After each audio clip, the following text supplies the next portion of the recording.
What a great day. What a wonderful opportunity it feels.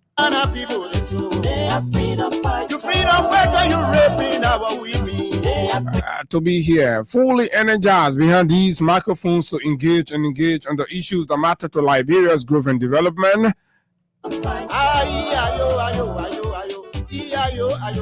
It is a beautiful Tuesday morning from the nation's capital. And a pleasant good morning to all of you, our friends, our followers, and to those of you in the diaspora. It's always a good thing to have you join us for conversations on the issues that matter to Liberia's growth and development.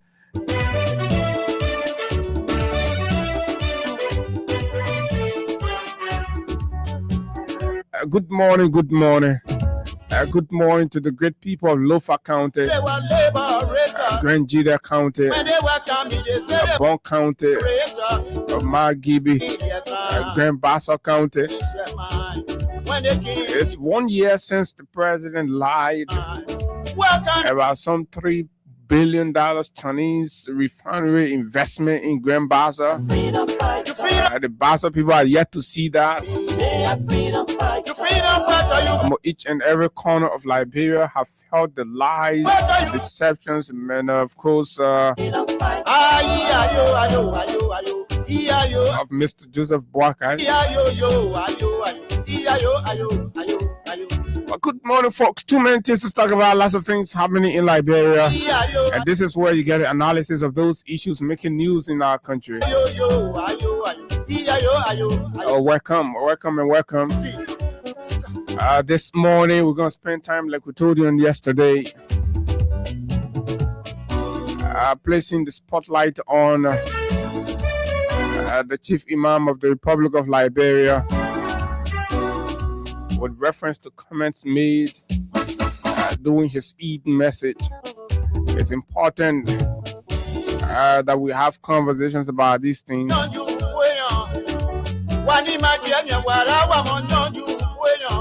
And of course, this morning, you attacked the Chief Imam on our life. Ali Krai, the Chief Imam of the Republic of Liberia, just like every other spiritual leader, holds a degree of accountability to the people. And of course, as gatekeeper, as watchdogs of the Liberian society, we ought to speak about everything. And I can remember my days in school.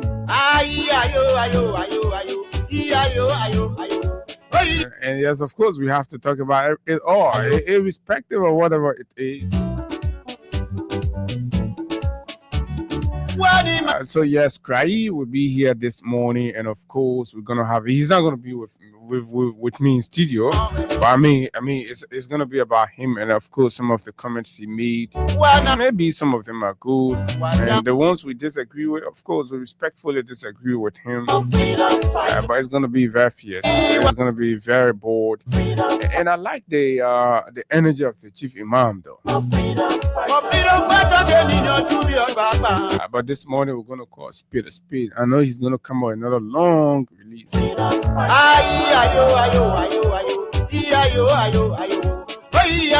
the thing about it, I can call his name. You can't call my name.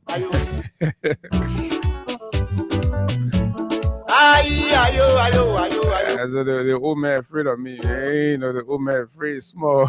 But look, I'm just kidding about that. But it's a good thing, man. The way the country is going now is terrible. Sometimes when we speak in these forms and manner to our people, it gives them a sense to sit down and think deep and reflect and say, you know what, apparently we've dropped the ball somewhere. We need to pick up the ball.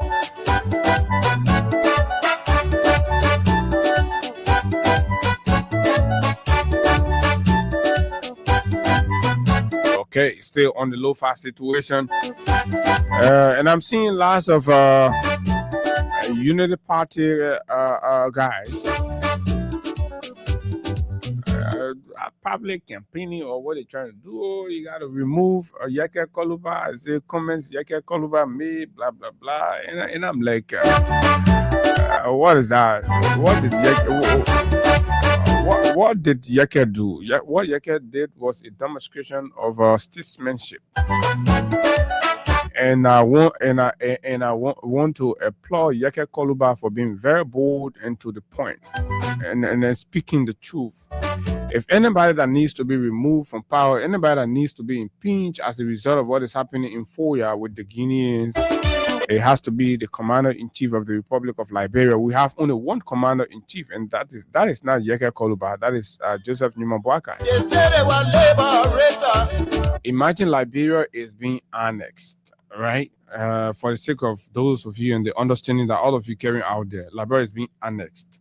And then people within the regime says, Yamu Yeke Koluba for saying that, the government of Liberia went to Conakry and made compromise. And he did not make it up. And it is true. I keep telling you this thing over and over. It's true. That's what it did, right? Sources from Conakry and Freetown have alluded to that point. It is only your government that's running away and doesn't want to tell you the truth. But this is the fact. So that is happening. The commander-in-chief, the only man who is responsible, right, to move our army, for the most part, the only man who is the head of state that takes the responsibility if anything goes on collectively about the country.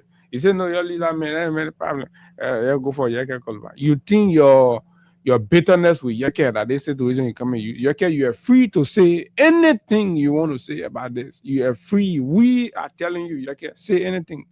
No chicken can move you from anywhere. They've seen people that pull you there. Say, no. We that didn't pull you there when we really will move you. But they will put you there. They stand no moral ground to say they will move you. We challenge Joseph Boakai. We challenge him. Why are you moving the member? You go sleep in Conakry, the poor coming, the poor deploying. Then you can sit down here, you say you don't move. You go move now, let's see. You say you're a man, you go try Yeke. A bunch of foolish people. You know, since after the Ramadan, I try to be a little cool and try to, do things a little something, see how I can put up because we're kind of was having a kind of crisis. So we want to make sure that is off our back and then we start to go down. But what to be something about, the government feel already. So at the end of the day, we just making do right now. That's exactly what we're trying to do. But folks, we'll talk about that and bring you some little update and, of course, analysis around the situation at the border. Like I've always said, keep calm, remain targeted, right? And look, nobody should tell you there's this misconception and other people trying to play around it and say, give it up. There's nothing you can give up to the government. This government has failed. And I see folks trying to, they're being diplomatic. They're being no diplomatic. I'm a student of diplomacy, and I know how it works. There's nothing called diplomacy going on. There's nothing. If you're in the sense of what you anticipated as an outcome, right? Because you as citizens anticipated as outcome from the meeting, from the diplomatic engagement in Conakry, that the Guinea will go across the river. And insofar, the diplomatic engagement did not yield that means for you, it's a failed process. But from the perspective of the government, they've done an excellent diplomatic engagement to resolving the matter in keeping with Article 33 of the United Nations Charter. Right? So that is exactly what is going on here. So you want to reopen the matter, unless if all of you who are acting ignorant about this are trying to say, okay, y'all go renegotiate again. It has to be a renegotiation where diplomats have to sit around the table again and start to have new conversation. And that has to be informed by new pieces of evidence. Right? So probably by that time, maybe our government has formed their part of their own deed, so to speak, or they form their own of map, or they form their own agreement, right? And then they say, okay, the first negotiation we had, resting on the Guineans' map and agreement that they made available. We have gone and checked, and this is what we have. So let's say there is a dispute. That means no. In as much as we agree on the 16th of March, right, to withdraw our men and bring them in war, we disagree because what we've uncovered here, this is what it shows. So we can be having conversation in our country, like say, I want to school them, go to, it ain't making sense. And people be looking at us and making fun and stuff. And our own government is trying to do that to us. But before we go into that conversation, we will, because what is happening out there now is terrible. The price of gasoline on the Liberian market is at an unprecedented high. This has never happened. Where gasoline, the cost people paying for gasoline now has never ever happened in this country before. The government has lost it. I mean, no control anymore. 1,600 in some parts of the country, 1,500 in other parts of the country, and people are charging, and there is 100% increment on transportation in some areas, right? Areas that used to be charged for $50 have now gone to $100, right? 100% increment. Areas that used to be charged $150 are now being charged for $350. More than 100% increment, 125, 100 and so percent increment. And this is happening, but it looks normal to you, right? And small noise coming. So we won't leave it ahead. So basically what we're going to do, so because like I can say my witness across the road, I don't like people say, oh, I was making up things, because I know there are a lot of you brainwashed fanatics out there, brainwashed idiotic you pigs out there who, no matter what you're going through, you're born to be, I mean, a crazy supporter of stupidity in this country, and you're gonna be bootlicking these idiots. You say you're defending your party. So we're gonna open the phone lines, your call, right, and tell us your experience out there in the traffic. I mean, I will take like 10, 15 calls. You be the one. Your government is listening, the president is listening, the Commerce Ministry. So they're using this Guinean situation, right, to take our minds from on the real issues, on the hardship, taking toll on our people, right? Taking serious toll on our people. Prices of basic commodity are up, right? The exchange rate up and down, seesaw, kakaleka, right? Transportation price, kiamen and scramen and fretting daily, right? $50 distance, tell the man $100. Then how much man going equal, right? All the kind of thing that real day life. What are people going through? And we can't be talking all the BB thing. At the end of the day, that border thing will be resolved. The government just buying time, so the population will get tired. When they get tired, and then they go. Probably they provide. They call Ansu Dollar then again. They will go to Lifoco, and we are telling you, you're probably telling you everything you're joking. They'll go to Lifoco and big Lifoco, getting a few pieces of small 2-inch mattresses, and that's the value they have for our people's life. 2-inch mattresses, they will carry them and give it to the people. Burger Ball will enter and start eating up. But they don't care. They will come out tomorrow and resolve. And the Guinea will be there. The people brought a custom. Saying last week I told you the people bring a custom. And in fact, the people are even saying you can start trading. So that you're on the side creating scene. As far as the people concerned, based on what happened in Conakry with your president. So if you're angry and you're displeased, take action on the president. Simple. That means that what I can tell you. If Liberians, we are convinced that we're not satisfied, our president did not put up, and put up the necessary representation on our behalf, let's move him from there. That means he's unfit, he's incapable to represent this country, defend and protect this country. You remove him. That's what real countries can do. Now, what weak people say, then you're granting interview to rebels. Can you imagine granting interviews to rebels?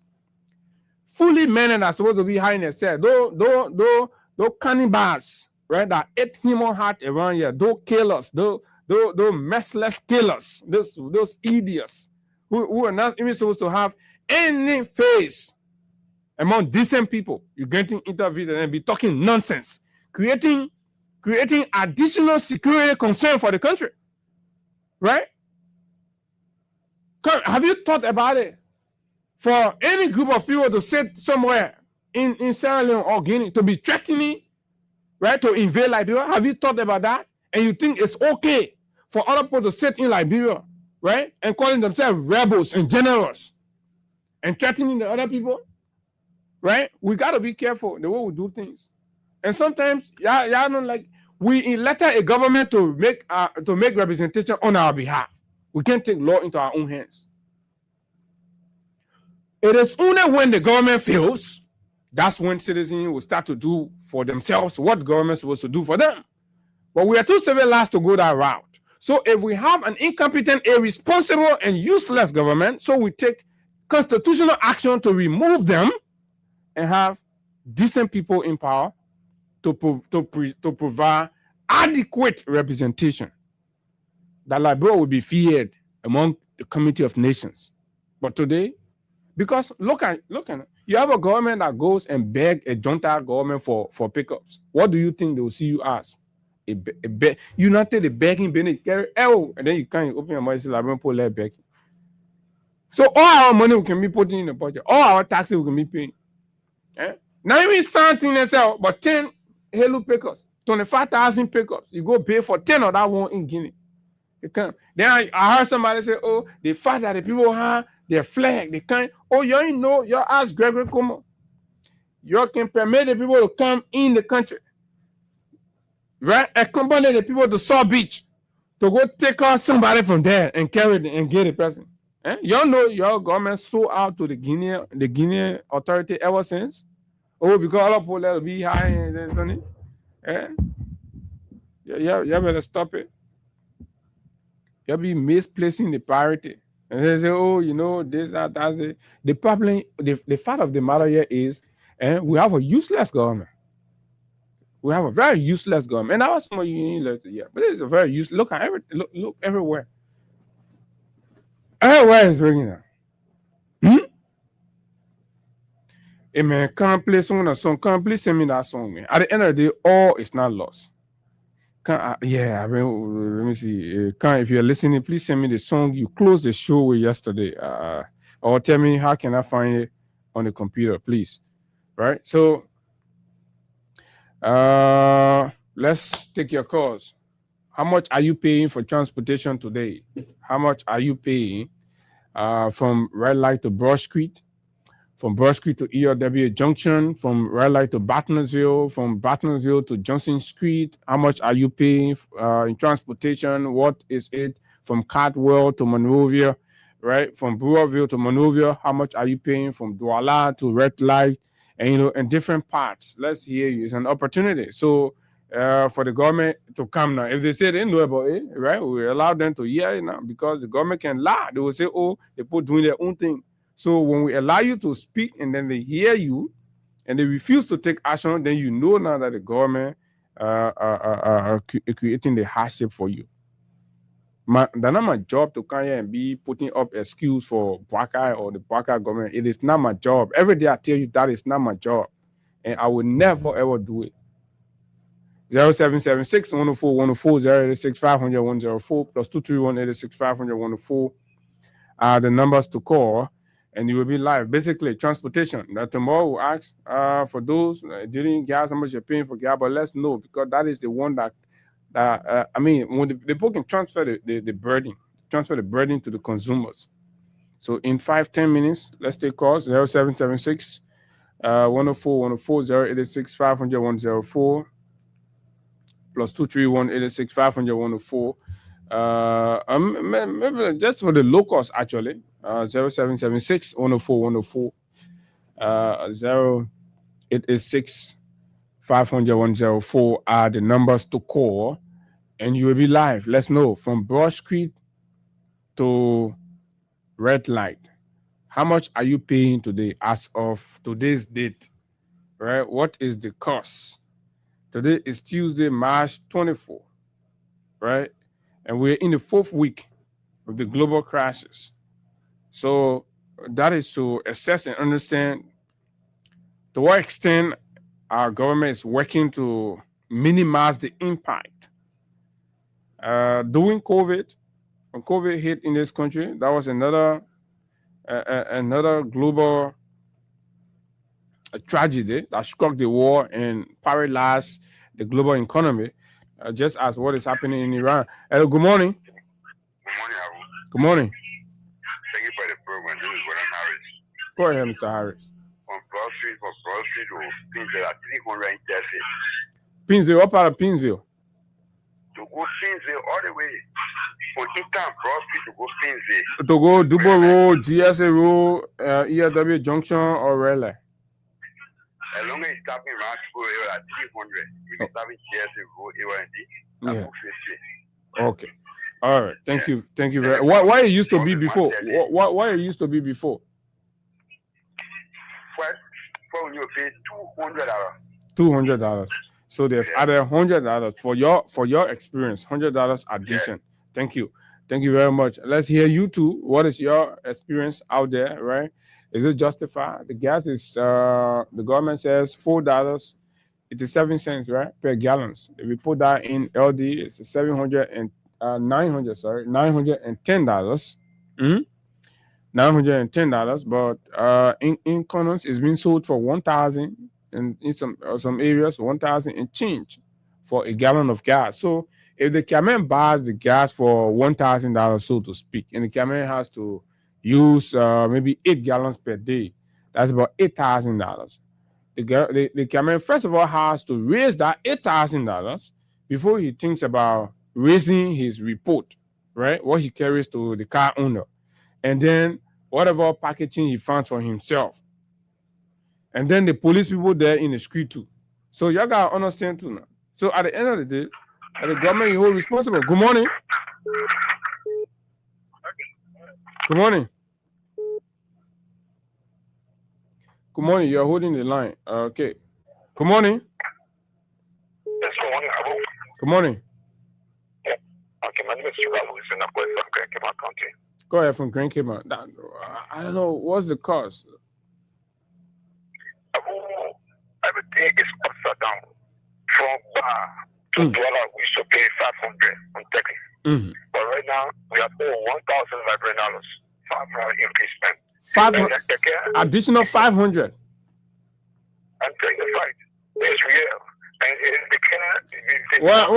which one is bar football or another bar they got there? Bar that they want in Bomi? The one in Bomi bar jacket, but that is the best parking with in Bomi County now.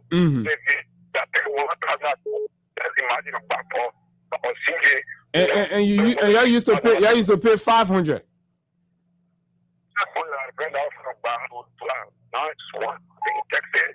It will be like 2,000, like $1,200 or something like that. Wow.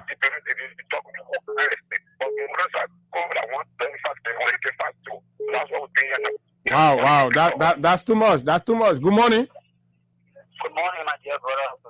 How are you? I'm okay. Let's hear you. What's your experience out there with transportation? Abu, I live 17th Street. I work with Flag University College. I normally go to church to 540. I used to pay $100, but it's now from 17th Street to 540 is $150. 150? Yes. I just wait. Let me just finish with what the area I travel frequently. Then we got our annex to the Baptist Seminary. So I got a annex. Then from 17th Street here or 16th Street to here, David Johnson is $200. Then we used to pay $100 from here, David Johnson to Smart Junction. Now it's $150. Then from Smart Junction for the new area to go in, we used to pay is $150. Wow. So to go to that Smart Institute now and come back 17th Street in total, what did $900? And you used to pay somewhere around maybe $400-500. I used to pay somewhere around $7. $7. But now there's additional $200 there. Yeah, $900. Wow, that's too much. Thank you. Good morning. Good morning. So life has gotten expensive. About $200 for some people. Additional $200 to your daily cost.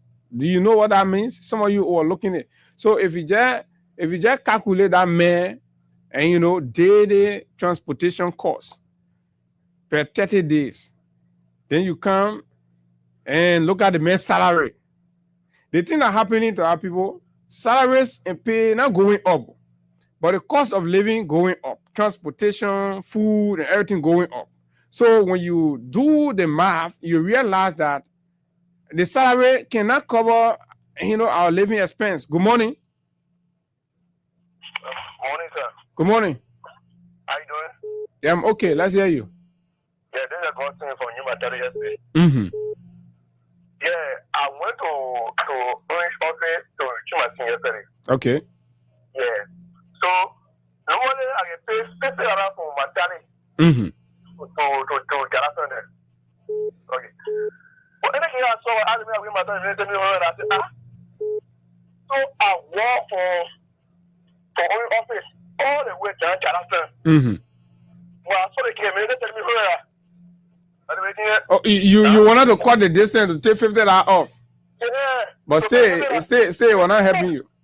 I saw me the minute they still telling me $100. I had to pay $100 for Garrison to Matari yesterday. Wow. So if you need just to stand to your late Orange office, you pay a sim bug. I didn't get it.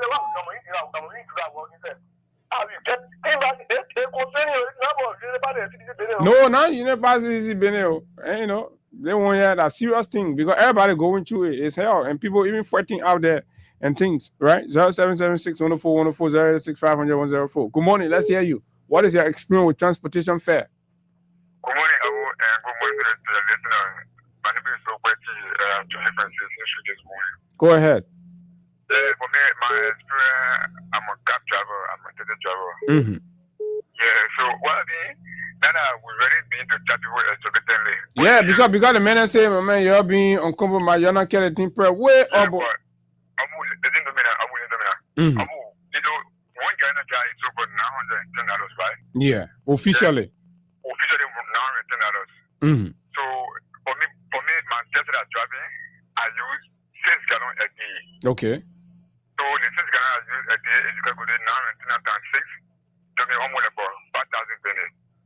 And Abu, to be frank, the traffic like a bit of Congo there. Mm-hmm. Fast for it to go. I mean, if you get in a traffic, so now you make 2 hours in a traffic before you. Yeah.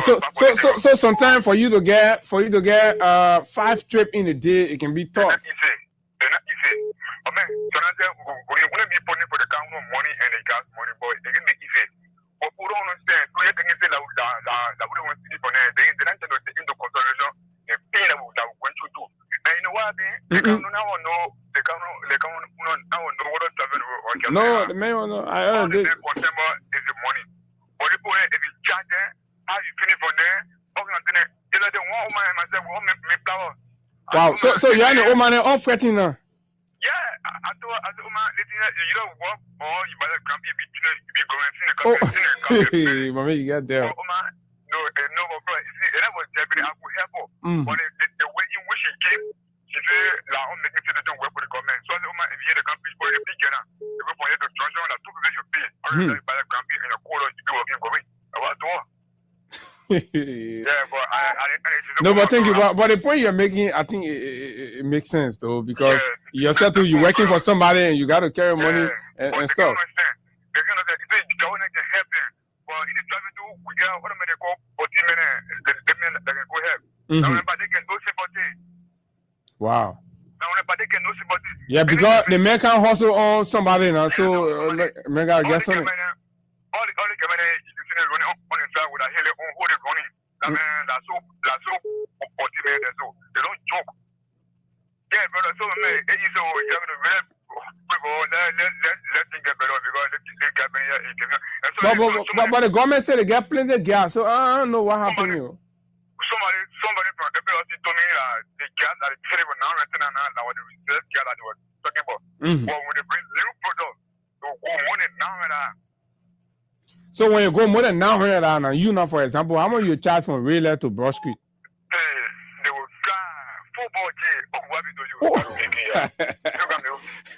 that one you force. When you come in time, you know you come in 400 from Rayleigh. Good morning. Hello. Yeah, Morning. Good morning. I wish I. Where you going? You got it wrong, my man. Go ahead. Let's hear you. Yeah, this is $1 million we are here for. Okay. Yeah, but I got another. Somebody say from Wiyala to Kakata is $300. Can you imagine? From Wiyala to Kakata is $300. Go ahead. Yeah, but the one that baffled me said, Jada. My brother that called from Kakima Country Jeba to enter here. $1,000. Then how much you go here to border? Yeah, that whole need somebody to call from both other side and the other part is important because our people going through problems though. I live Kawe, Now from to DV Johnson to Upper Kawe. Yeah, to Upper Kawe, not to David Johnson. $100. When you not get it, you can go Upper Kawe. Or you walk. You can go there. But me, I want to say one thing in the morning. Because people there talking say they now they go home and not CBC and I use the party for me. They talk Corona enter in the space. So no, don't even listen to that. So the country running is if you say they're not the government and then I mean the country running, nobody in charge. Yeah. So anybody tell you that you know listen to the government must fix it. That's what we put in power. Good morning, let's hear you. Yeah. Morning. Okay. Good morning. Good morning. Morning. Yeah, good morning. You getting me? Go ahead. Yeah, I'm Daniel Awayondo. I'm calling from the Johnson Street. Yeah, Johnson Street. Go ahead. Let's hear you. I know we are getting tough time because for me, I live in the South Port area. Now, I was paying $50 to come in bus. Okay. But now when I get in on a bus right now, I'm paying for 2 persons. That $50 I used to pay now, I'm paying $100. Yeah, to go back. So I pay $100 to go in a bus. Now I was paying $150 to a person, but now it is $200 on the person cap to go. So I tell you, they say, well, we are in a hostel for the bus, my brother, if you see us sweating this night. When they say the horse is on fire and then everybody's in that horse and they are rushing to get out, nobody wants to get a great chance. It's just how we can get choke to the bus parking now. You can see everybody fighting because you know if you miss the bus in the traffic count, you will pay, you will have more money. Yeah, so there's a rush for the bus. So then what the NTA bus? NTA bus can come there? No, brother, I don't know whether NTA actually in Liberia here or where they carry entry and parking now. I'm still thinking about it. Because the last time I think I did about this kind of situation now. Yeah, then you expect to see more NTA outside, right? Yeah, about 2 NTA there, sitting on the other road. Mainly, I would do that for you to get the new junction, going straight there, for you to, let's say, I'm not sure, going straight there. These are places down on the Somalia job road and the thing up here. These are places we are standing on the system today. For my brother, there is no justice for us, and we don't even want to do. So they have brought. Thank you, my brother. So they have brought the Papa and put the Papa in the bus. Then we can see the bus. Good morning. I think I'll push the thing small more because more calls coming. Good morning. Go ahead. Good morning. Yeah, thank you for the show, Abu. No, it reached a point now where Liberia needs to be talking, but not getting talking. We are trying to see classes happen, and the same people that keep out they will say, oh, no, but we are trying Gap Press not reach officially 900, 1,000. We are trying hasn't reached there. Yeah, but I don't want you to specify it by saying, oh, we are trying to happen. They want you never happen in the country before. You know, happen that dying happening. What they said, we manage them up. Oh, okay. What they said, we manage them up. But what they say, they just to us, and no, but forget about them. Tell your own. Listen. You can't cry for somebody. Everybody feeding the pin. You tell your own opinion. The person won't be mumu. They sit down with their own their business. For years, we're going for years, to follow And when I started to go to grocery, the boy will tell me one state. It's like one of my fitness, BCC, and the way up there. They say naturally. I was wondering, I said from Ghana, you go all the way. Grocery, they put me down. One state. Wow. And the police telling me that they go stress. They get on it to go. I said, why you will tell me, say, yeah, police will tell me. Yeah, but police got to tell you, police got to call you on a late job with it, man. So, everybody protecting their country. They make one we have children have to go and come by yesterday. Yesterday, they have to walk out of the car. Police tell me that the full price, black price go up. Thank you. Okay, all right, Master C. Thank you very much. Alfonso, go ahead. Alfonso, you can come in, sir. You can come in, the way you're looking now. It's very difficult. It's very much difficult to come to town at this time. Due to so you just give up in your late Johnson video. I swear to God. It's so you take your hand for the whole intern Bennett.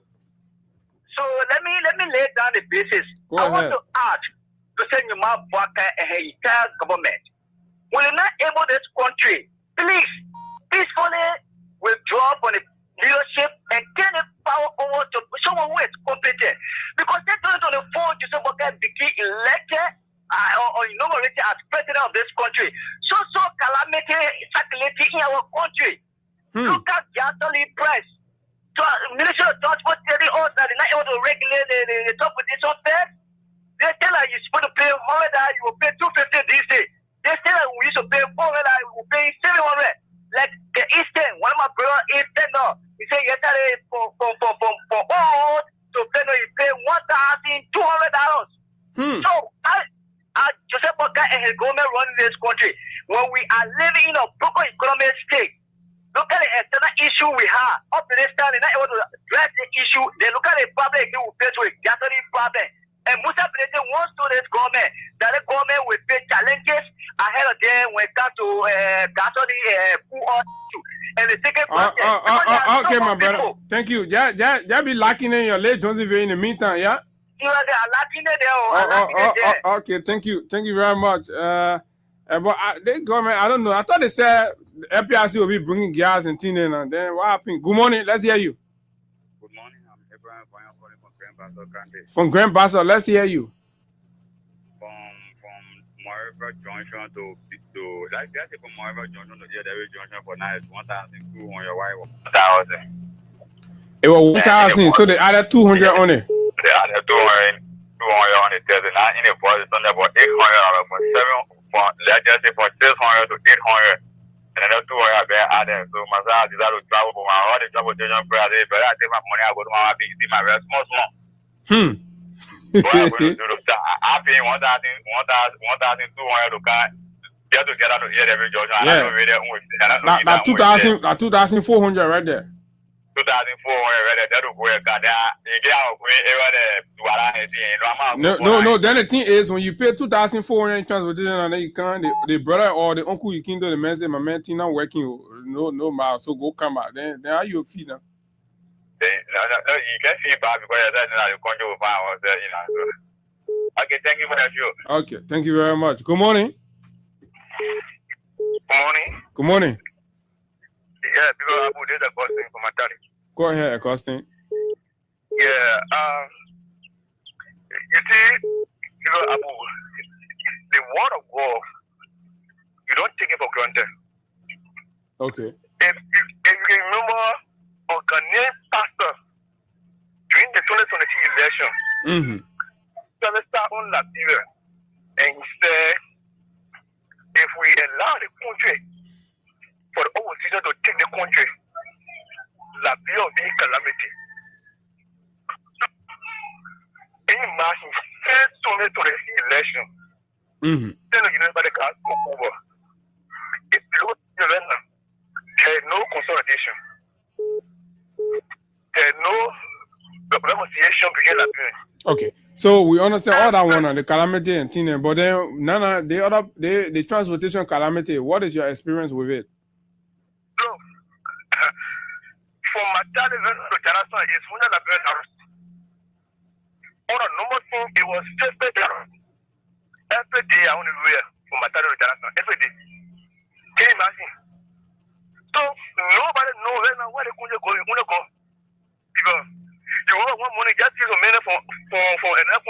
me that and then your country. Well, I don't know it. So you don't look at this phone. It's not free. We need to pray for the country. It's not free anymore. It's not a party.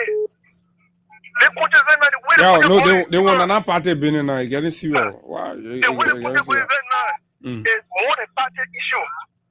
So we need to pray for the country because we made mistake with the party being. We made serious mistake as a country. We need to repent. Very, very serious, bro. Very, very serious. Okay, thank you, my brother. But yeah, I agree. It's serious. Nobody, I mean, the kind of thing. It's serious. Good morning. Let's hear you. Good morning, Frederick. Abu. Good morning. My name is Rowan Phillips, and due to the educated conversations, I say we can come to the well. People are suffering from safe drinking water. I mean, Frederick, let me say thank you so kind for the talking point of discussion this morning. I'm a slave with people. You can pay time for this. You can just walk your clean the hill. Abu, I'm a hustler. I can go. Yeah, I can go pay here. I mean, the conversation escalated to another level. Can you imagine? Peter, imagine. It surprised me. The one time, I'm going to come a contract. I thought I said, I didn't have bad people. Why would I get 3 boy in my pocket? Well, so the writer say in the time I mean, wait. To writer say in the time me you B-boy, you gotta be B-boy. To writer say. Yeah, I tell you, Nana. Yeah, I got bad. Yeah, one of the videos. If I tell you, Nana, they're fucking calling me people. Damn it. But I said, I'm very low. So I got on the desert. I got on the desert when I beat. So the second pull over, I took on the 200 because normally I took what I can pay. Now I can reserve for. They said, no. You know, someone said, hour as a way. The man told me to gas for the hour. Someone said, 300 more. But yeah, the more Johnny Street, yeah, the second pull over. You know, let's begin. We are talking, me, all important for the officer. The moment, you have to go on the mail, the moment you know why, you're 250. I don't want to I don't want to if I'm a boss, I'm saying 350 and I come in week. So the question now, what I'm trying to say is this. You see, what things happened in the past, those guys in the opposition, they criticize. They're not thinking that our global class. So they just start to tell our global class. But last the veteran, you see the cycle happening in Nova again. No, we reach that here. We reach that. Good morning. Hello. Good morning. You're the second to the last caller. Yeah. This is Mr. Chan. Go ahead. Yeah, I wanted to add to brother. We on the street there is not easy, brother. The gas on that camera will bother with that, so now 1,150. So you come too? You come in? Yeah, I come in. My man to brother here. We can buy gallons to camera. But the people blaming you. They say that you're the one. You're being unreasonable. You're carrying things. They're joking. When we go to sometimes we raise it up and we are standing and say, you can't see the war. I say, that war can kill your gas pressure. The people government war. Whatever we are trying where Ukraine war was COVID war all there. You say, no, man. You're not responsible to the gas price going up. So me, I can deal with that. What I can do, I get in the car, I put up an road, I pick it up. I know that you the party too. I so thankful, my brother. No, but you know how to deal with it, eh? That poor freedom of on in the money. You don't talk yesterday. That one can ping the man and you can head them. But if you, my brother, that you are listening to them before. Oh yeah, they can ping them. They can be. Then when they vet it out and when they get it on there, you just call your tongue with your face. Insult the injury again. Yeah, then. My brother, I can help my sister when they get that road. I can see the rest will get down. The one that's supposed to get in the real estate are giving to them. But the United Party people, my man, they play up. We had no expectations, so we get down. We are laughing, we making fun. They will see it. I can't help them. So I want for them to see the country street. Yeah, let Dylan passing around and Dylan knocking woman ball for $50 liberty now. But thank you, my brother. Good morning. You're the last caller on this note, and then we can move to something else. Good morning. Yes, I think it's extra and a special privilege. My man, I tell you, you're not calling on the show. You can laugh too much. You can't be defending fake thing and move from who's in care. I don't think go call on different stations. Yeah, good morning. Yeah, Abu, morning. Morning. Abu, yeah, this is Muhammad Fana. Well, Abu, I like the way these guys are running the country. You know, these guys just running the country. They are making it way for president. We are trying now. So I like the way these guys run this country, Abu. They trying to just say, you know, from bypass to Black Fana. These guys charging $60 what we to pay for about $30 and $40. Yo, from Abba to Fana, you must charge $60. Man, screening all of y'all. I rescue. That's what the man doing. So we get a plan on that. But we just saying that we come out. So when the man be screening y'all, that in the test, how the conversation can be, the old man can be fair. I mean, the whole experience in the test or the boss, yeah. I want to invest. The woman I don't want to turn on it can't happen at that time at all. Okay, my brother. Thank you very much. But look, this is serious, and I mean, we have to add some degree of seriousness to it. The government has to put the feet down and deal with it. The Liberian people are not interacting with any war anywhere. They're interacting with you. It is your responsibility. It's your priority. You took the responsibility, and then not my business to come here. I can update you on the war, right? Update you on the war, but Lebanon got nothing to do with the war. Judging by what the UP people said, that your business. Anyhow, you won't say that your business, but you will fix it. I put suffering. People now will be paying $300 for transportation, $350 from Raleigh to something. It doesn't make sense, not at all. How much you paying the people? Civil servants, you paying them $100, $80. Let MCSS teacher them protesting, right? That they ain't taking pay. You're trying to block them. So how the people will live? Then when the man finish protesting and you go stand on the road, you won't go there or then tell the man say, oh, the man get maybe a last bug in a packet and tell the man say $350 to go junction. They're not hell right there for that man. The whole hell thing is so now you start experiencing it right here before you even go anywhere. So the rescue government, we expect the rescue government to rescue. And our job is to make sure this is what you promised. We're not asking you anything new or anything extra. We're saying rescue the people. That's what you promised. This break, Crime Stopper, we'll be right back.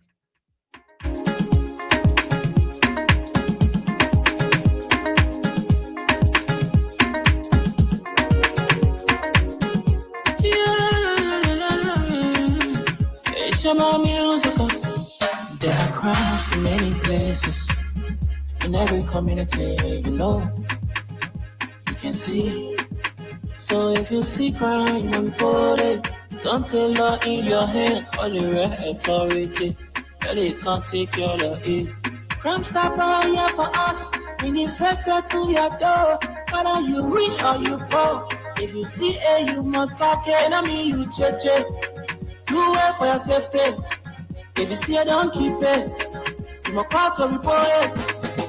Crime Stopper, the people bringing safety to your door. Crime Stopper, stopping crime and make it peace for them before. Crime Stopper, Liberia, from the center to interior. Crime Stopper, keeping us safe, they're stopping crimes for all of us. Crime Stopper, the people bringing safety to your door. Crime Stopper, stopping crime and make it peace for them before. Crime Stopper, Liberia, from the center to interior. Crime Stopper, keeping us safe, they're stopping crimes for all of us. Crime Stopper Liberia is your community crime fighting partner. Don't take the law into your own hands. Remember, if you see a crime, report it. This is a message from your own self, Old Man Sam Cyan. Crime Stopper, the people bringing safety to your door. Crime Stopper, stopping crime and making peace for them before. Crime Stopper, Liberia, from the center to interior. Crime Stopper, keeping us safe, they're stopping crimes for all of us. Crime Stopper, the people bringing safety to your door. Crime Stopper, stopping crime and making peace for them before. Crime Stopper, Liberia, from the center to interior. Crime Stopper, keeping us safe, they're stopping crimes for all of us. Okay. Welcome back, folks. Just quickly, Okay, to run over. This situation at the Guinean border has taken different shape and turn, and it continued to affect our country in different ways. And the team from OKFM and other outlets reached as far as the border area there, and there were these report alleging a situation along the Kwadu Boni side there that has turned out to be false, malicious, and of course unfounded. So that's why it's very important to be sure when you're hearing these things. Sometimes, like I've always said, these bloggers are out there for views, likes, and to just create a scene. Sometimes you need to be very wary of the sources that you rely on for information. It's important in these kinds of crisis period or in these kinds of very concerning moment. You don't just grab anywhere and run away. It has to be an accountable source, right? But as soon you skip in Facebook, you see something. Oh, mama, there's that. Then you put the my BP up. Oh, papa, they post it and create a situation, right? I do not think there is a real need to panic. For the most part, yes, it's concerning, but the concern is not beyond our reach to resolve as a country. And I always like to assure my listeners on this. The concern with the matter at the border is not to the extent that it cannot be controlled, right? It can be controlled both ways. It is just the degree of dishonesty from our government that's getting us all these things. But at the end of the day, they're going to come to you and tell you that this is what it is. They're simply buying time for fearing the political backlash. And that's always going to be political backlash. Let's take, for example, during the CDC era, right? When things became difficult, fiscal-wise, revenue screen, and extended sources dry out, OMIL pull out, and all of that. So extra money weren't available anymore. The government needed to adjust radically, right? It was a profound economic decision or choice they made from a governance perspective. But again, it had political backlash. But you had to take it. What was that? They introduced austerity affecting salaries through the harmonization. They had to restructure the salaries of public sector workers, right? Under the harmonization scheme, affecting many government employees. And there were impeding political backlash. But as a genuine and responsible government, you have to take the risks. You have to do it, especially if that is the option that you have on the table. You have to do it. So and when they did it, they admitted that yes, they did it. And they kept saying it, but providing explanation for why harmonization was necessary. Whether the population will agree, whether those affected will agree or not, but you have to do it. And you have to have convincing. That's why before a government takes a decision in a particular matter, they have to make sure that they exhaust all of the relevant and available processes. So that when it is time to confront the population, you have sufficient information to do so. Not by insult, not by what Jeremy Pierre is doing, being very rude and disrespectful to the citizens and talking about volunteering to go fight. Is it even your conclusion as a government? Is it the conclusion of the government that we're at war and we have to go to war? We're short on manpower. So since you think we're not doing our best, you can volunteer to go fight? I believe that comment by the information minister gave rise to all of the comments we're hearing from these belligerent, malicious ex-combatants that are coming up all over the place. The one from Nimba, the one from Botniki, the one from General Colley, and all the other people are saying, oh yes, because what? The information minister said that people should volunteer. So the brothers are volunteering now. The brothers are volunteering. So you have re-energized the ex-combatant base.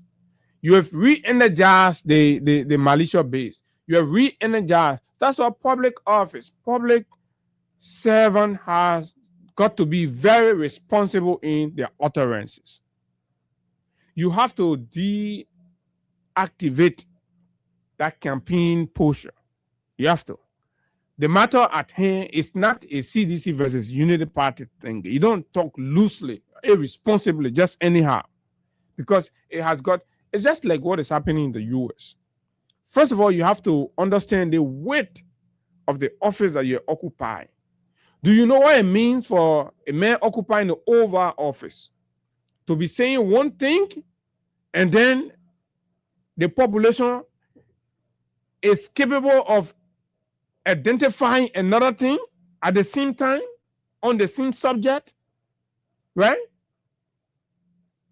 So you have to understand the magnitude of the office and the power that it carries. Then you know that when you are speaking, how responsibly you have to speak, right? The official spokesperson of the Liberian government, it's no joke, on a serious border matter, right? Addressing the nation, and you bring no degree of seriousness to it. You think the people just jump from the blue and demanding insults and being critical and expressing fear, right? The old people in Lofa are complaining. They say our farm, our rice are spoiling, this, that. Famine will just come upon us if this thing prolonged, right?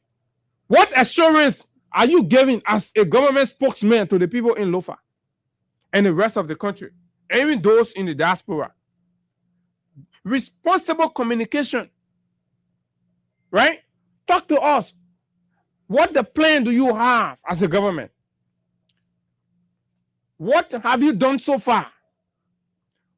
What has that yielded as a result of what you've done? What have the government achieved in that process? Communicate your achievements, right? And the extra efforts you're making, the interventions you have planned, and how you're going about that, and give assurances to the people. But when you, as the official spokesman of the government, start to say, yeah, you're making noise, you're just on Facebook, you're talking, this, that, you think the country for your own? People have concern to be worried. People have businesses here. People have investment. People have built their lives. If anything go haywire, it affects everybody. So every Liberian citizen that raising issue has a genuine basis to raise those issues. And it is your responsibility. That's what you're being paid. All the gold you have all on your neck and everywhere, it is our tax dollars that we are paying you, right? However decent you appear today, however good you look today, is because the Liberian people money in you. So it is your responsibility to address their concerns, no matter how awkward it sounds. You have to. If you don't, you should leave public service and go do private job. Nobody will come to your door to ask you anything. Nobody will raise concern. It's utterly irresponsible to speak to your citizens in such a disdainful manner, a disrespectful manner. And somebody thinks it's normal.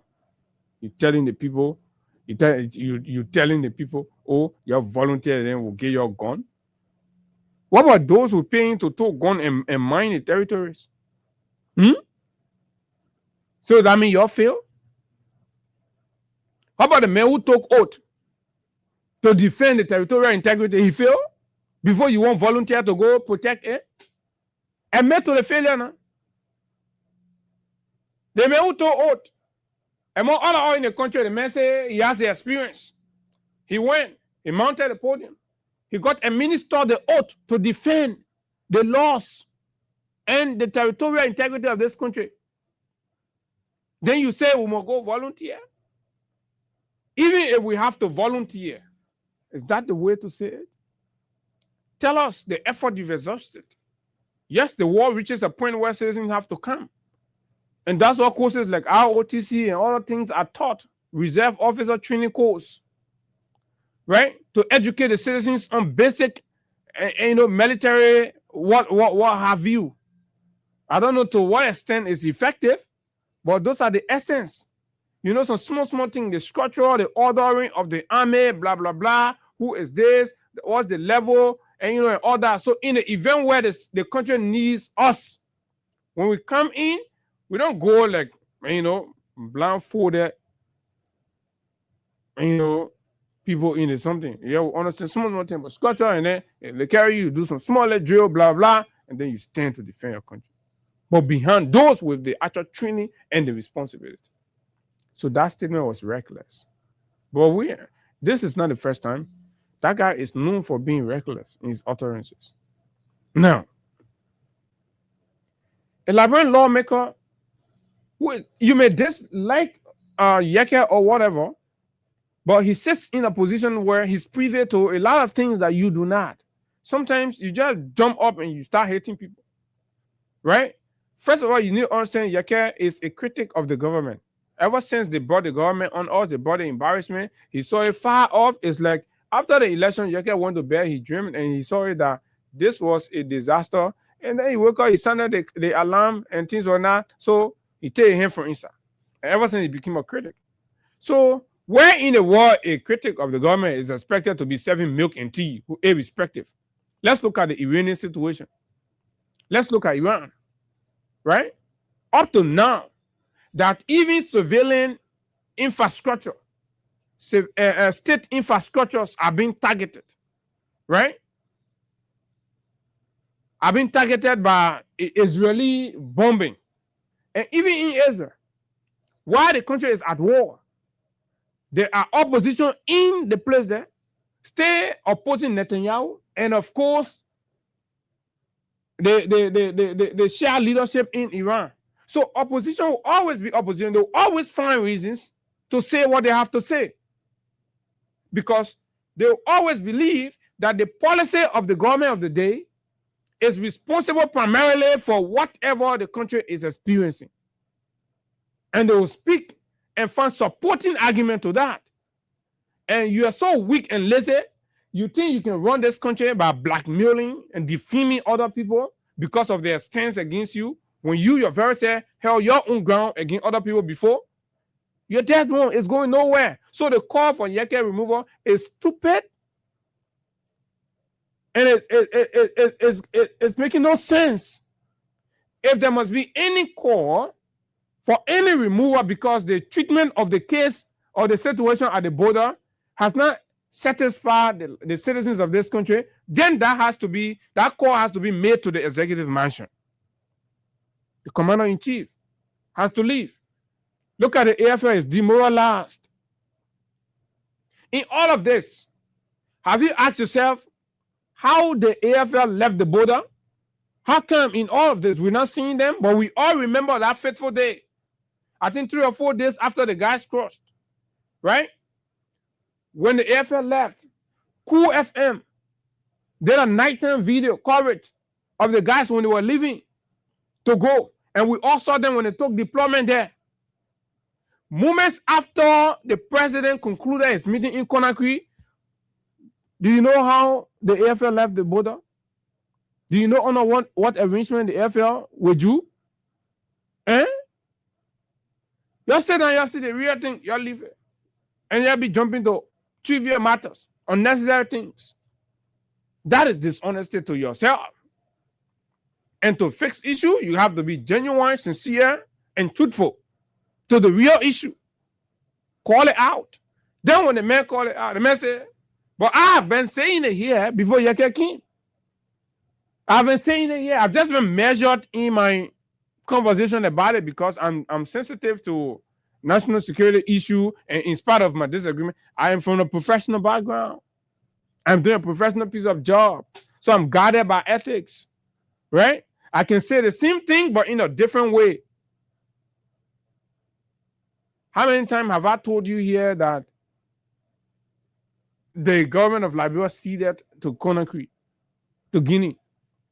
And consequence of that, as per the definition of returning to status quo versus what we saw in actuality, right? We saw the withdrawal of Liberian troops from the border point there in Solomba inward to the immigration checkpoint, right? That is returning to what? Status quo ante. And then we saw the Guinea crossing beyond and coming to what was previously occupied by Liberia. And they have been there for over 2, 3, 4 days now. 2 days after they crossed, we saw their custom and immigration coming beyond. So what is that to you? What's your confusion? Right? Where is it? If Yeke says that, you say, oh, you impinge Yeke? You got to remove Yeke? Right? If we are not pleased as a country collectively, if anybody has failed us and anybody has created a situation, it has to be the president. Because first of all, the president lied under oath and misled the country. How? Let me tell you that. The president said in his briefing that the movement of military people along the border after the meeting in that place in Conakry was part of the withdrawal exercise or exercises. Subsequent to the president remark in that light, we saw further deployment inward or to outside of the border, previously occupied by Liberia. We saw, aside from military people now, we start seeing what? Immigration people coming. Guinea immigration, Guinea custom. And once you see that coming, where do you see that? Point of entry. Where it's declared as point of entry is where these people come and pull their depots. So that means the president lied that those movements that we were seeing was withdrawal. It wasn't withdrawal. If withdrawal was in any sense, it was withdrawal for Liberia. Then that means Liberia was the one occupying a place that does not belong to Liberia in keeping with what Bouaga agreed on. Then he said, you cannot. On the matter of, the president is engaging diplomatically, and so you got to get the president, you got to tell the president, thank you for not choosing, and confrontation or this, that, blah, blah, blah. And that is out of limitation to say. Who tell you in diplomacy means you must ignore your right? Who define diplomacy to mean that one? In the first place, right? In mediation, negotiations, on a diplomatic framework, is a give and take. You don't go to diplomatic table to take everything. No, who told you that? So if you say the president implementing diplomacy now, right? Before now, what was the situation? And can we define what is happening at the border as a 50-50? Well, what's the win-win? What did Liberia give? What did we take? In the essence of what we expected and what the people along the border have been saying. So what did we get? So what was it we got from Conakry? In fact, we got the burden and the responsibility to come and make sure we put our people under control. That they do not bully, they do not throw stone, right? They do not insult the Guinean officers. When they see them, they shouldn't talk to them. That if you even want to go to your house, your previously held home on that side of the border, you must come, an immigration officer or a police officer must escort you. That will be an indication to the police that your movement along that place is not confrontational. Doesn't that ring a bell to you? Doesn't that say something to you? That everything will drop, be about blah, blah, and then you got to go back to the classroom. Right? This is it. Our government, to the best of its ability, to the best of its capacity, have resolved the matter. And this is the outcome of what their resolution means. But that is one thing. It is also another thing to see whether the citizenry are satisfied and pleased with the level of resolution. And the government must be able to communicate effectively to ensure that the citizens are able to share the meaning of their resolution in the matter. then that's how calm can return to the place. So you always have issues. People will always come because the poor are confused, their head are scattered. So this strategy of the government to allow the situation to calm itself, right? As much as somebody may think that is effective, but it is creating more panic. It's hard time you speak exactly what it is. And because guess what? And the Guinean Defense Ministry continue to give reasons for why we keep seeing additional enforcement or reinforcement of manpower along the border. They say they have their own national security concern, right? Guinea claims and security measures. They say it's because they have observed cross-border threats, illegal trafficking, infiltration risks. The Guinea Defense Ministry that posted this. So to address those ones, that's how they keep sending more people. Beyond that, they say people may be crossing the border illegally. Remember now, Guinea is a junta government. They say now, the government that saw the people there, they came to power through military takeover. So they have people outside. They're always worried. They're always scared. They're on the edge. You understand? So people may be crossing the border illegally. So the shadows are haunting them. They feel like, any kind of movement is a threat to them. By the time you have civilian democratic government over there, we never had these kinds of things. Not using, so when they say these crossings, people are not using the official checkpoints. So because of that, all the other unofficial small checkpoints, they're making heavy deployment there to curtail illegal crossing, border crossing. Moving between Liberia and Guinea without control. So they're making additional deployment to control movement between Liberia and Guinea. They say there could be illegal trade or trafficking, smuggling goods, fuel, food, minerals, etc. Guinea and their defense people, they have concern that these unregulated entry points, there could be smuggling going on. Possibly moving things the government does not approve. At the end of the day, that made them really scared, thinking that people will be entering with some different things. Unknown or suspicious people entering Guinea.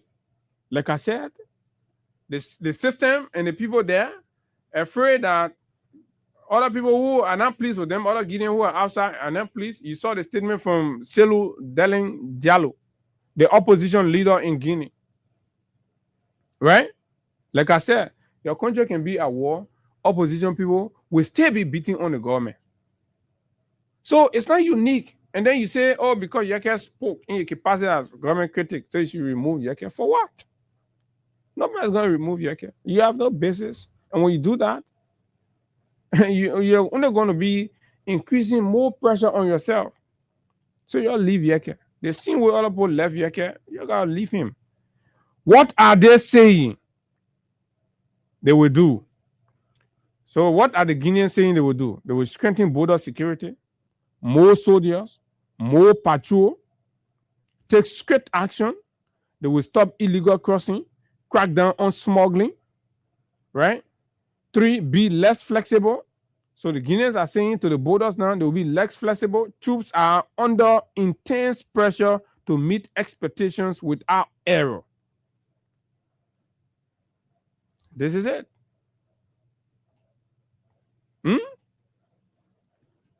So for those that are troubled and concerned and confused, genuinely and rightfully so, as to why they keep bringing their stuff, but they get their stuff, we get our stuff too now. Are we afraid? And who told you, even if we want to go to war with Guinea, we need butt naked to go to war? We don't need butt naked to go to war. We go to war with our army. Our commander-in-chief will lead us on the battlefield. And you see in Ukraine, Zelensky can lead the troop. Our commander-in-chief will not fuel the Putin or Netanyahu, who will be hiding in the bunker. And then the people will be going. So our commander-in-chief will be in front, will be leading from the front. But look, man, I don't know, Mr. President, this thing is taking a lot of time. We need to find a way past it, right? If you still need to communicate to your Guinean counterpart, if their actions are creating fear for our people, they have to de-escalate that, right? We equally will not tolerate intimidation. We will not sit there and be intimidated and be fighting. Our country must not be at the end of, accepting just anything because somebody think they're powerful and they have military equipment and they come and create panics for our people. No, our people don't need it. And lastly, on this point, lead out for the 8-hour team war, Richard Kun and Fala go do in Foya. So Richard Kun and Fala, you see, so why y'all went Foya now? The men are not cross and go back. So the way all of y'all getting that convo, you take BB card and you just show yourself, you go we. You see how you're making the country to look. How you're making this thing here, everybody about on it. You know, see, send that thing happen. You know, see Guinea sous-prefect, I don't know how they can call it, sous-prefect coming there. Not even before I said the prefect or the prefect coming. I think superintendent, equivalent of superintendent or deputy superintendent. They both not even come.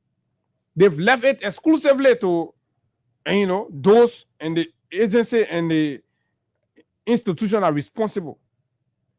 So because they have trust in them and they're working from the back, supporting them. So why we can support our army people now? Why we can support our Ministry of Defense? When you hear people coming from Conakry to go there, they put from the defense, put from the ministry, from the military, and blah, blah, blah. But yeah, Jomo, whole country. Just to justify eating, chopping your jump. You take BB card and you go there. All of you. So why you say you're educated, you're civilized, you're very experienced in government business? How you running the country, the small children? The small children, high school government, and second be organized more than the way you're running the country. Speaker, deputy speaker, with a money gobblers. All of them, they go there.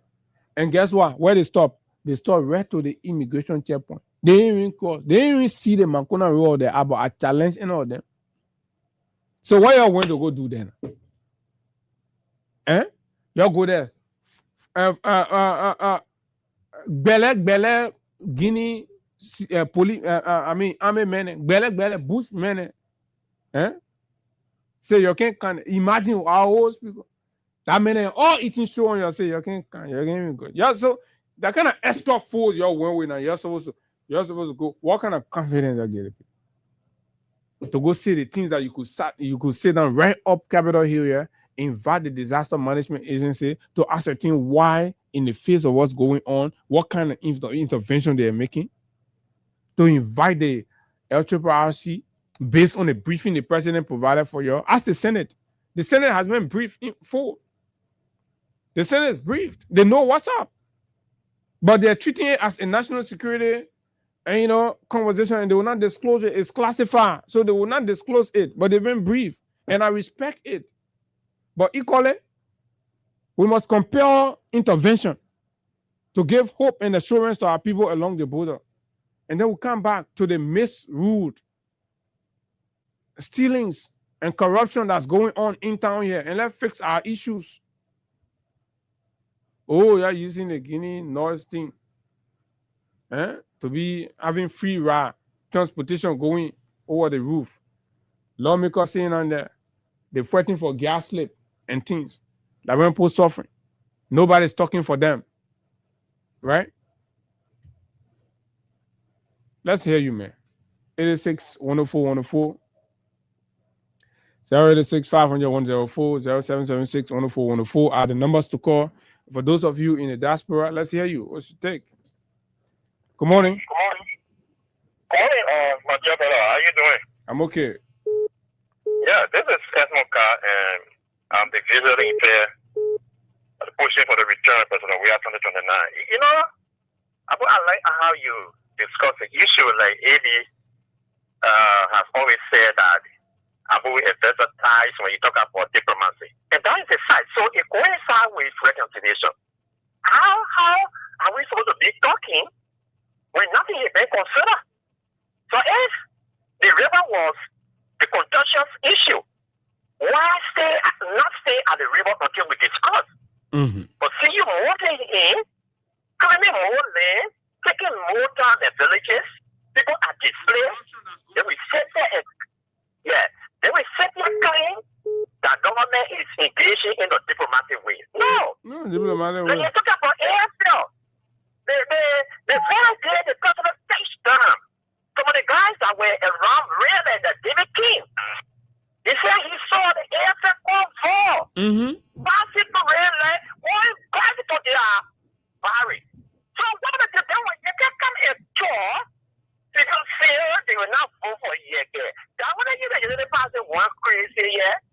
If you go come from different districts and register to vote for you again to insult, why I got come from district 5 and go to district 10 to go register and vote for you again? Why you think so? But that's not what we're discussing now. We are looking at national security. We already happy over there. The president was not fair. He didn't give all the rightful information. He gave misleading information. Has he mortgaged our country?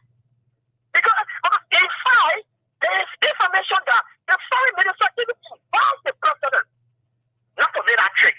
Because the request was that you should have mixed in articles. But they got in any refuse for the meeting to go over there that they should go to him. And when they went to him after the meeting, you saw the poster when they were walking on the city president, if you watch that video, those that see it, they explained it to me, they clearly forget that they were not finding discussion that took place between those three presidents. Go and watch the video. When you talk about it, people say government responsible, and that was irresponsible government that was in power, they have sent it toys to the border and all that kind of stuff. Then the government can't clear. If they tell us that they are giving the play up to the Guineans, we will relax and wait for time to come. And focus on other issues. I agree. Thank you, my brother. And here's the thing. So, I mean, every say from the get-go and the meeting, because when at the conclusive point, when diplomacy conclude, that's when you enter into treaties, communicate, and you sign, and, resolutions and what have you. That's going to be the joint understanding. So the diplomacy thing finished nonsense. So now whatever we are experiencing is the result of the diplomatic process that happened. So for somebody to stay put you under the impression that as things are going on, they still doing diplomacy, they're lying to you. They're not doing any diplomacy. Finished. They already signed a communique. They concluded on a diplomatic note. The understanding was reached between them. And then when that understanding was reached, and I see you say, oh, we thank the government. So what are you thinking? I keep telling you, what are you thanking the government for? For as long as we are not pleased with the outcome, I cannot thank the government. If we are pleased with the outcome, then we can say, oh yeah, thank you at least. Yeah. But the fact that the outcome happened and we are not pleased, we are still raising issue. You take the microphone to Lofa, the towns and villages there, they're still concerned. Then why are you thanking the government? So those of you who say, oh, we won't thank the president, and you're not addressing it. But what option he has? So you pretty much tell me what other option he has. Right? The option he had was to compromise, and that's exactly what he did. Because I do not see, right, what actually was put on the table was a win-win from it. Okay. There were issues, confrontations over the river. We won't share the river. Was the river shared between our two countries? If that was done, then we thank the president. Okay, let's say the river wasn't shared. The river goes to the people, right? But again, at least we achieved the fact that the people went across as our citizens braved the storm and hoisted our flag, right? Trying to ensure that that land remained ours. If our government had engaged in spite of whatever agreement the Guinean talked about and make compelling diplomatic case, and and speak, because diplomacy has transcended now. Is people center, and that's what you see. State institutions are interacting with each other. There's a diplomatic relations between the armed forces of Liberia and the armed forces of Guinea, the Ministry of Defense of Liberia, the Ministry of Defense of Guinea. And that's why at the ECOWAS level, you have this ministerial council. They meet there, the different heads of ministry, different heads of defense, blah, blah, blah. They meet at different level, different point. They have interactions. They share note. So they're working together. They're not at odds. They're working together. So there's a degree of understanding, right? And you saw our army being withdrew from the place because the presence of our army, from what we've gathered from the Guinean side, was seen as a mark of confrontation. So we had to withdraw them and deploy civilian and border patrol people there. So when you go there now, on our side, right, most likely you'll see immigration and police. You'll not see the army. Do you know what degree of diplomacy that results to that? So why you have a government that lies, that's dishonest, that's not telling you the truth, that putting you on your edge and making you to say all kinds of things and giving the opportunity to rebels, and rebels are issuing statements, they're issuing threat and things. It could further escalate. Is that what the government wants? Do you want to escalate the situation? Because that would be demonstrating. Because most of these rebels that are talking are rebels that are in line with the government. Bodneke runs a rescue army, right? Defending the government and stuff. Is their secret, operative mercenaries. That's what they do. So they're aware, and the man says that. And these people have intelligence. The same way Liberia is supposed to have intelligence in Guinea, picking up on and knowing exactly. But now, that's what we're supposed to be doing. In Gegedu and other places, we're supposed to have intelligent people there sending in, cables and stuff. And then you will expect that the Guinean too will have it here. They'll be picking up. So we got to treat these things cautiously. Good morning. Good morning, Abu. Good morning. Good morning. Yeah, for some security reason, can't permit me now to call my name. Go ahead, sir. Okay. You see, the Liberian people need to be very open and have that vision. From the initial stage, this woman told us that he was dancing with the devil. No matter what it takes, he will dance with the devil to achieve his goal. So this is one of the goals being achieved by President Boakai. For the fact that our people stood their ground with their bare hands and they were able to raise the flag of Liberia, which denied those people the right of possessing our place. They went back across that river. Yeah. Immediately the identical troop went back across the river, that was the time for behavior to deploy. But there is some other thing. That's the reason why. Because my brother, our people did that, right, with their bare hands. Yes. So when our people finish doing what we all, to some extent, said was heroic, our government went and told them to stand down. So y'all go behind, we can't eat from. And then they put the flag down, they took the flag. It is our government that took the flag and brought the flag back. So y'all gotta understand. Good morning. Good morning. Morning, sir. Thank you very much. I will share for your dedication to your speech. Let me clear this morning. We left government and president for sustainable reason and purpose.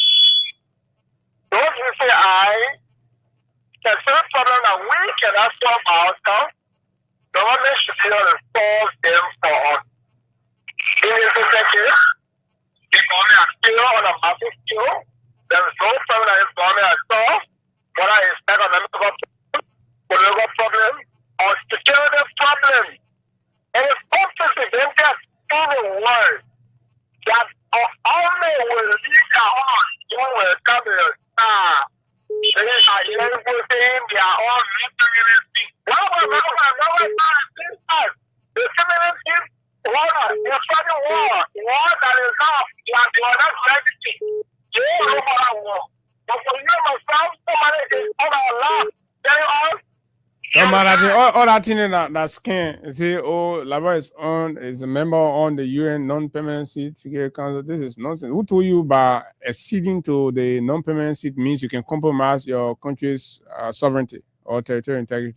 You create a picture as if to say you're using diplomacy to excuse, an egregious abandonment of your fundamental responsibility to the country. That is absolutely absurd. And it has no place in diplomacy. Absolutely. It's a terrible cover-up lies. Playing on the ignorance of the people and using diplomacy as a diplomacy where?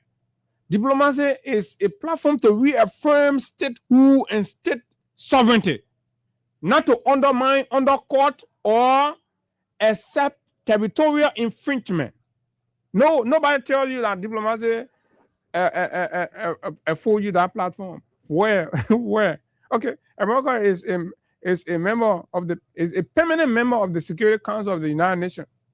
America is going to war because America feels actions in the Middle East threaten its foreign policy and, of course, national security interests. America will say, "Oh no, we are a member of the." Russia is in Ukraine and has been bombing and killing. For what? You better stop that thing and start misleading our people and do the right thing and say it as it is. The same thing you're doing with the gas business. Start spanking your bring on Brodsky will get you 25 latches. Because the country won't go into war now. I'll be flocking somewhere out there, okay? Brodsky will get 25 pounds.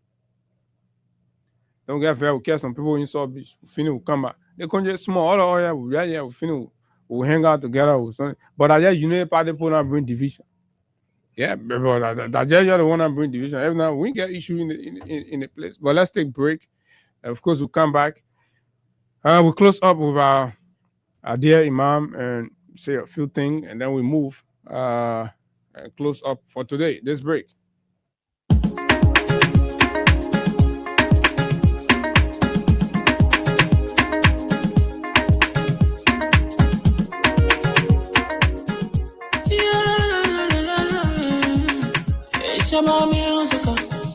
There are crimes in many places, in every community, you can see. So if you see crime, you report it. Don't take law in your hands for the right authority. That it can't take your law in. Crime Stopper here for us, bringing safety to your door. Whether you rich or you poor, if you see you must talk it. I mean you cheche. Do it for your safety. If you see it, don't keep it. You must call to report it. Crime Stopper, the people bringing safety to your door. Crime Stopper, stopping crime and making peace for them before. Crime Stopper, Liberia, from the center to interior. Crime Stopper, keeping us safe, they're stopping crimes for all of us. Crime Stopper, the people bringing safety to your door. Crime Stopper, stopping crime and making peace for them before. Crime Stopper, Liberia, from the center to interior. Crime Stopper, keeping us safe, they're stopping crimes for all of us. Crime Stopper Liberia is your community crime fighting partner. Don't take the law into your own hands. Remember, if you see a crime, report it.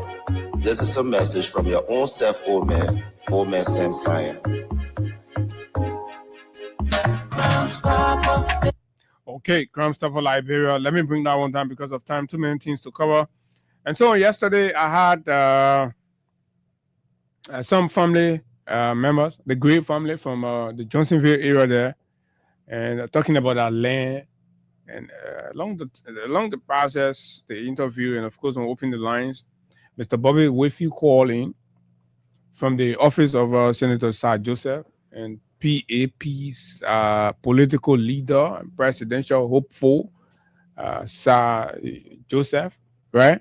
He called in to say that the claims and the conversations the guys were making were untrue, and that they had the facts. Remember, he promised to be here on today. He did not show up. I called him to finalize it. He said that because we owe it to you, so I got to tell you. He said that he was going to Conakry, right? That you're going to be in Conakry today, so he can't be here. But then he said he'll be here tomorrow. So precondition to that was on yesterday he was going to send me all the documents. They're part of the document. And I'd like to report to you that Sir office did not send me any counter document to what the guys said or presented. So these are the documents. That's the reason why I brought a minute on a document copy. All the minute document copies here. You see? So the moment people are going to send it now, then me, I let it be fair in my team. I look at the minute I look at your own. I put it up. We all see it. Nobody going to tell their friends, say, oh, they may lie on me, blah, blah, blah. We call the case right here in the Code of Public Opinion. So that is that. It's important for our people to know because the whole land grab and issues been going on in the country. So the guys announced a massive eviction and demolition exercise in that Lower Johnsonville, Mount Barkley, Nimba United area, affecting up to 200 homes. Right? Sir Liman Bowie, and a host of other permanent sons and daughters of this country have all got property on the land. So Sir office decided to say they will come in. They did not come, but let's see how tomorrow becomes. If they come, fine. And if they don't, it's up to you to know what is going on. So, and then I stumbled across something where Emmanuel Gonkwe is saying, I know all kinds of things, but you don't take Emmanuel seriously. Emmanuel was part of those organizing militias to harass our people to vote for Unity Party and Mr. Boakai. So everything he says is a blatant lie. People like that, they speak because certain expectation they have is not coming forth and then they want a big issue. Do you know what it means to take militia, put them in red clothes, harassing towns and villages, right? With machetes, going after our people, comparing them to vote for Unity Party, and then you come back and tell us, oh, Unity Party have not lived. No, they're not true. We have our own messengers. We're not listening to you. You don't take it seriously. And then last, let me go to Ente Yatta. And Ente Yatta have posted something somebody shared. Yesterday I shared something about the First Lady in Sierra Leone, Fatima Bio, has been invited to the U.S. for a U.S. government interactive summit or section, right? So then I wonder why, with the relationship between Liberia and the U.S., that our own First Lady wasn't invited. I tried to ask whether she wasn't invited, and from the look of things, it's apparent that she did not get an invitation. We've not seen our First Lady making these kinds of valuable travels and all of that. She just talked in that office. And so this is what she says. Class, competence, and commitment. Behind every great movement is a woman meticulously reviewing the details. So Mayata is saying now in a mansion, whole day reviewing details. Her fellow First Lady going to Washington, they're getting involved with global debate, regional conversations, and impacting children, women, the elderly, performing their vision and ideas. She's saying now, taking newspaper, opening it, say, oh, that class, that competent, and behind every great movement is a woman meticulously reviewing. So you're saying now, meticulously reviewing your friend, shaping the war. Their contributions and their submissions are helping to shape the war, right? Fatima Bio is going to the U.S. and other regional First Ladies are going. You say now, yeah, whole day, you're passing around, you say, meticulous what? So you meticulously reviewing the detail for your land going, for a lady. And you see the play the problem can come. You say the people experience. You say Mayata, all right. You fight the other woman because you say, oh, she's not laboring, blah blah blah. You say Mayata. Mayata can't there. Mayata say she ain't got what to do. She just saying a review. She not leave reviewing meticulously until 4 years later and come and go. Gap go up. So they are on a review detail what you doing meticulously. I don't know if you're not doing it at all. So what will be happening in the country? The boy will wipe the whole loafer. Then gap will go all the way to 2000 because you're doing it meticulously. That hey yo, when you're not doing it meticulously, you're not taking your time to do it. So she's saying she can review the thing and she get the paper and Sleepy Joe, and then Sleepy Joe too can go concrete and tell the boy say, oh yeah, go take it. We'll go bring our flare back. Her Excellency, First Lady Katumu Yatabuakai is captured in a moment of quiet focus. This is what the beginning like a ready thing and ready made fun all of Mayata. Hey Mayata. But Ali the other picture already small the makeup not plenty. The woman leaving the makeup for the small one small. Yeah, they want. I think the new makeup artist is doing well on my Oma. But one other picture I get from my Oma.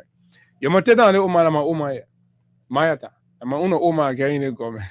Anybody make fun all of Mayata. That one you get issue. I get serious issue with you. Anybody bring something around Mayata. You see how the Oma for the way when she wear yellow, the Oma like yellow beneath. Anytime she wear clothes, she gotta put small yellow inside. And then the fire maker after the hair, or just take yellow powder and waste it on her face. You can't even see your eyeball yellow. Oh, the thing is a bit ugly, but at least they won't looking orange. And you see? They want a family talking. But you see the other picture I get from my Oma. That only my own. See the other person. See the other person what go do my Oma lady. But I think you're not happy next time. So they want to not meticulous my Oma, right? Let me just skim over what the conference that Madabio's wife is going to attend. Young lady, way younger than you see, cacking, relaxing. The world recognize her, the world sees her, the world follow her. But Mayata, we've been hearing Mayata was selling donuts. So what old donut seller and co-water seller get to go contribute in Washington to global issue? Apparently, because people gotta look at a track record and see what you can contribute and then they invite you. So First Lady Fatima Bio, as I depart Sierra Leone to honor this invitation, it is with great honor and a deep sense of responsibility that I accept the opportunity to join the Global Coalition Summit, fostering the future together at the White House, Washington, D.C. Mayata saying in the player. So all the women, I know what they hope for you. Mother Bio, no what? Mayata saying I'm putting makeup, yellow clothes, red clothes, green makeup, green clothes. That the first lady will get. All other first ladies are making strides. I am profoundly pleased to stand as a voice for Africa. Where are on Mayata will be saying Mayata can 3 year counting. We see where Mayata now represent Labor before we talk about represent Africa. So I know. Babati, small children, birthday party, also can be going to in Ghana and other places. The friend and girl, the children wedding, they see Mayata go there, right? I mean, what is the truth? God say the truth. Representing not only our continent, but the millions of children whose future depend on the choices we make today. First lady, you see, kind of thing first ladies are supposed to be involved with, And you see, former first lady. What she invested in the children, right? The orphanage. I don't know, lady. She said she reviewed meticulously and sent the letter to her husband. Tell her husband, say, they must go politicize that one and take it. So they posting all that record. Say, but the other former donor and co-water seller can't really talk for, children and teenagers. So y'all gotta leave. They'll be saying that meticulously being on the other side. The safety and dignity and well-being of our children. Thus, finally, Mayata. As Africa continues to embrace technology as a tool for education, innovation, and opportunity, we must also confront the growing risks within the digital space. When we might get involved with this kind of thing, what kind of idea that donor and co-author experience going share?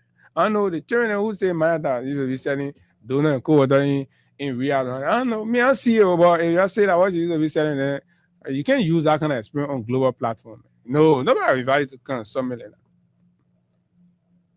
But anyway, let me leave my open small. Okay, folks, welcome. We're about to go now, but again, recently the chief imam of Liberia has been in the news, and I like to maintain that in a country where we are very religious, irrespective whether Christian or Muslims, we espouse religion very profoundly, and religion makes the center of most of what we do as a people, times in and out. Liberians have always cleaved, to religion as the way to solving all of our problems. So respect our religious leaders very well. To the point where others believe that elements are using religion to keep our people down. Because for the fact that our people are extremely God-fearing and they believe in religion, so it is easier to use religion as a tool to get them, to lure them into things without investigation and, of course, proper evaluation. And they accept. So they accept everything on face value once it comes from a religious person. And the country has been entrapped that way for many, many years. But then counting from other perspectives, we're still not seeing even upgrade into moral uprightness of the society. Morality-wise will remain low in spite of the extreme and heightened religiosity in the country. We still have prostitution on the increase. We still have, even homosexuality is making inroad in the society. It has become a taboo topic. People can't talk about it, but it's going on in the country, right?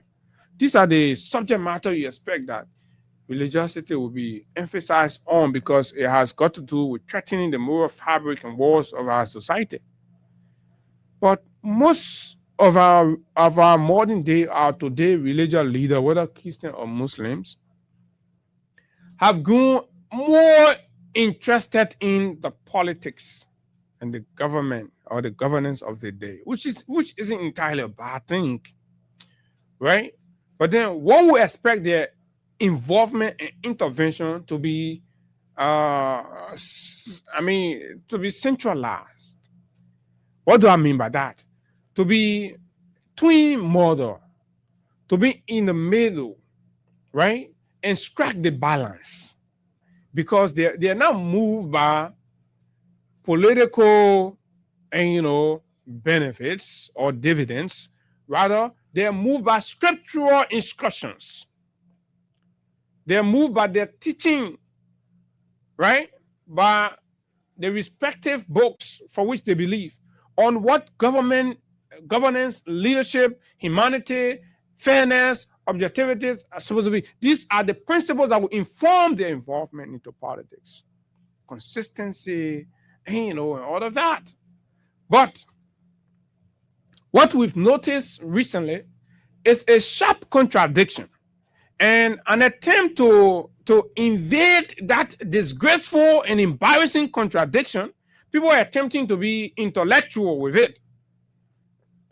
Intellectual, and then when you start to be intellectual with it, then we try to be intellectual in our evaluation as to your position. That's what we do without fear, without any stoppage. That's what we do, right? So now, weeks before now, when the government of Liberia embarked, this government, Uniparty government of Liberia, embarked on its Ramadan ration to, select mosques in the country. Contrary to the position and what we know the chief imam, the person, Ali Krai to be, that strong voice who believe that rights and gifts cannot substitute human rights.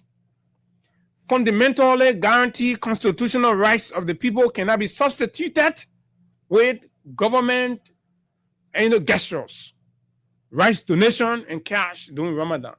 Beyond that is about recognizing the spiritual and, of course, religious importance of the people and dignifying them, and giving them an opportunity. That's what we've known. Those were the tunes of Imam Cry.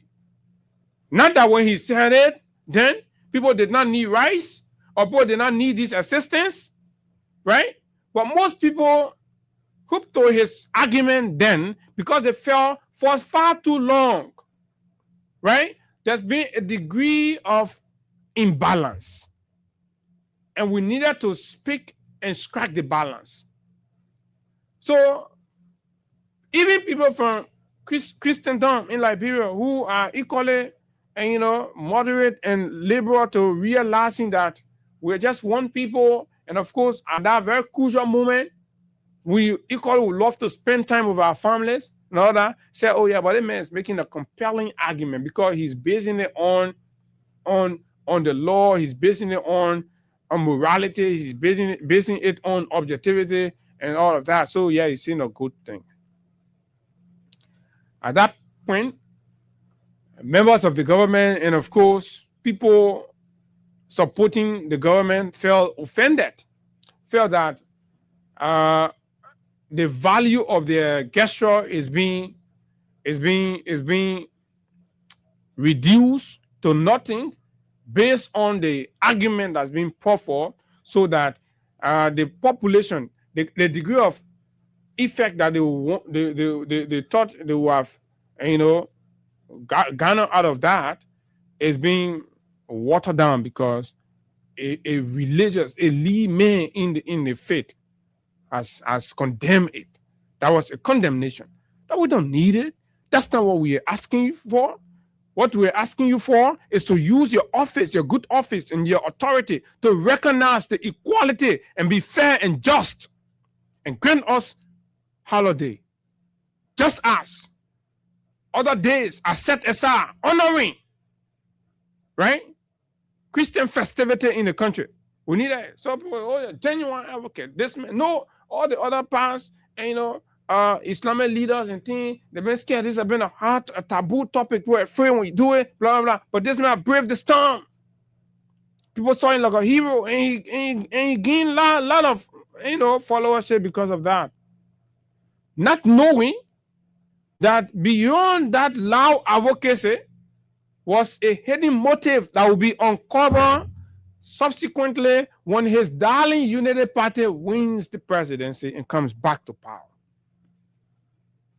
And God being God, letting time to reveal the truth for mankind to see it, right? And be taught, God said, this is going to happen.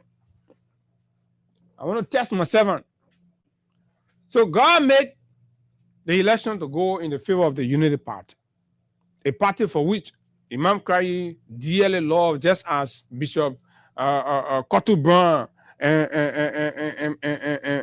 Bishop Reeves, Reverend Reeves. So they are the very, elite prelates in the country, irrespective. They for some other elitist reasons, they are Unity partisans, which is their rights. But again, to be seen as men of God for everybody. So sometimes it becomes like that. So how other people in other parties see you? Do they see you as interceding on their behalf as well? It becomes a question. You can't fight them if they don't recognize you because you've already taken a political side. So they won. They jubilated, they celebrated, they went, they attended all the programs, they were happy that the Unity Party has won. But the moral community was still expecting, in fact, was even more hopeful that the proximity now to power will make it easier for the advocates to yield result. Year one came and passed, perpetual silence. Year two, graveyard silence, cemetery silence. The silence was loud and spoke. very loud. Nobody's hearing. So people say, okay, but then what's going on?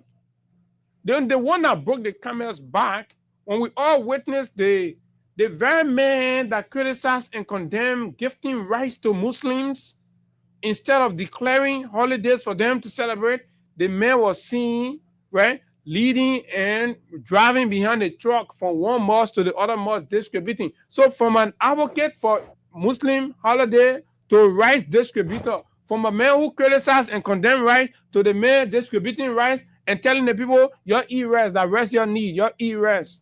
That was Islam. But that was a very profound revelation from God to all of us. Now look, not everybody you see yelling, people sometimes get ulterior motives. And Imam Kari is one such person. Imam Kari is a politician, but he is an imam also. You have to respect the fact that he's an imam, but he is also a politician, right? So he has his political consideration. On one occasion, the imam said, now that he has the ears of the president, to those saying, oh, the imam is not talking, blah, blah, blah. I say, now that he has the ears of the president, he's not going to use the microphone. That's the imam. So this one time he preached at the Eid prayer on Ramadan, on this the Good Friday. And when we expected that the imam message would be to what? To make amends and try to renew his advocacy and call, rather the imam, just like I predicted that his message was going to be divisive and pitting a section of the religious population against each other and making people to create that kind of a rivalry because he survives in division. That's him. That's how politicians operate. It's a divide and rule. It's a foolish ideology in politics. But other people aspire. They kind of apply that, and this is what the imam is doing. So he used that as a moment, right, not to rally the citizens and give assurance to them as to how his approach to advocating for holiday now is based on his position is a lot more, mutual and constructive, and he can assure that it will yield result to the very diplomatic using their own word that he's using. But rather, what did the imam do? The imam used the occasion to pit sectional war, division, ethnic rivalry, tribal bigotry, discrimination, igniting tension among a group of people feeling marginalized that need to consolidate more and work in unison, in togetherness, right? And then he sent out a message. But this has done nothing to the Ummah, right? It has only united the Ummah more. But what it has done is it has presented a picture of Imam himself and his true intentions to the people, for the people to know this man and know his mission.